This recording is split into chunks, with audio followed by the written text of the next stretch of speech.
¡Qué absurda esa nueva tecnología! Incorporaron un ventilador con placa solar en una gorra que promete refrescar tu bigote y la nuca y dejarte fresquito, sin necesidad de pilas, sin necesidad de electricidad, porque usa energía solar. Parece un invento interesante. Entonces vamos a ver si esto funciona. Con mucho cuidado aquí y aquí el invento Ching Chong, amigos. Vale, parece ser muy simple, Ramón. Tiene un panel solar aquí, lo ponemos aquí, estoy al sol, 40 grados, amigos. Estoy aquí con mi gorrita, aquí modo sol. Sí. ¡Wow! Está ventilando. ¡Wow!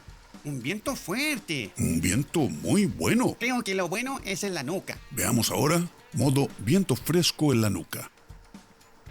¡Oh, hombre!